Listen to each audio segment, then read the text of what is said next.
कर्मचारी वर्ग के लिए यह समय बहुत ही शुभ समाचार लेकर आया है।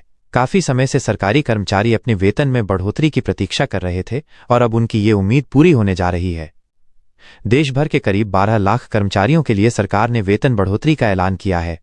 यह बढ़ोतरी केवल वेतन तक सीमित नहीं है, बल्कि इसका असर उनकी पेंशन व अन्य भत्तों पर भी पड़ेगा। इस घोषणा के बाद कर्मचारियों के घर में खुशियों का माहौल बन गया है। हर कर्मचारी चाहता है कि उसकी मेहनत का उचित पारिश्रमिक मिले और उसकी आर्थिक स्थिति मजबूत हो। इस फैसले से कर्मचारियों को बड़ा फायदा होगा और इसका लाभ लाखों परिवारों तक पहुंचेगा। 8th पे कमीशन लेटेस्ट अपडेट। सरकारी कर्मचारियों के वेतन में ये बढ़ोतरी 8वें वेतन आयोग 8th पे कमीशन के अंतर्गत प्रस्तावित की गई है। केंद्र सरकार हर 10 साल बाद वेतन संरचना में बदलाव के लिए नया वेतन आयोग बनाती है, ताकि कर्मचारी वर्ग की आय महंगाई और आर्थिक जरूरतों के अनुसार बढ़ती रहे। 7वां वेतन आयोग 2016 में लागू हुआ था, जिसके तहत न्यूनतम वेतन 18,000 रुपये रखा गया था। अब 8वां वेतन आयोग अगले कुछ वर्षों में लागू होने वाला है। मीडिया रिपोर्ट्स के मुताबिक नया बेसिक वेतन सीधे 18,000 रुपये से बढ़कर 34,000 रुपये तक होने की संभावना है। फिटमेंट फैक्टर बढ़ाकर 2.86 किए जाने का प्रस्ताव है, जिस कारण निचले स्तर के कर्मचारियों की आय सीधे दोगुनी से भी ज्यादा हो जाएगी। केंद्र एवं राज्य सरकार का योगदान सरकारी वेतन बढ़ोतरी के इस प्रस्ताव का लाभ न केवल केंद्रीय कर्मचारियों बल्कि कुछ राज्यों माइनस जैसे उत्तर प्रदेश माइनस के कर्मचारियों को भी मिलेगा।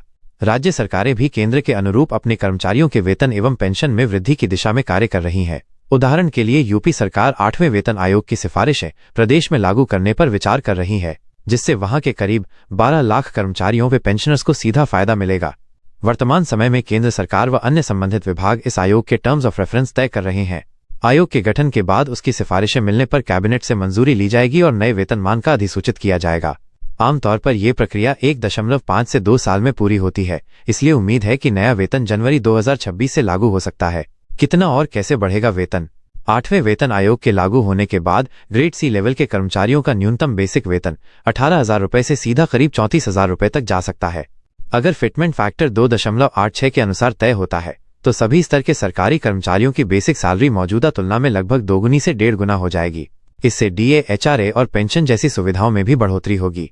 इसका असर किस किस पर होगा? इस वेतन बढ़ोतरी का लाभ केंद्र सरकार के कर्मचारियों के साथ साथ पेंशनर्स को भी मिलेगा। लगभग 1 करोड़ से अधिक सरकारी कर्मचारी एवं पेंशन धारक इसके दायरे में आएंगे।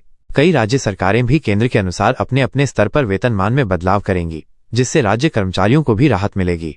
इससे कर्मचारियों के खर्च करने की क्षमता में वृद्धि होगी और बाजार में मांग एवं उपभोग बढ़ेगा। इससे देश की अर्थव्यवस्था को भी मजबूती मिलेगी और सरकारी कर्मचारियों के जीवन स्तर में उल्लेखनीय सुधार आएगा। क्या है आवेदन प्रक्रिया? 8वां वेतन आयोग लागू होने के बाद किसी भी लाभ के लिए आमतौर पर कर्मचारियों को अलग से आवेदन करने की आवश्यकता नहीं होगी। सरकार अपने स्तर पर वेतनमान संशोधित करेगी और नए वेतनमान के अनुसार बढ़ा हुआ वेतन सीधे खाते में आने लगेगा। अगर किसी तरह की आपत्ति या सुधार की आवश्यकता होती है तो संबंधित विभाग या डीए कार्यालय को संलग्न कागजात के साथ आवेदन किया जा सकता है।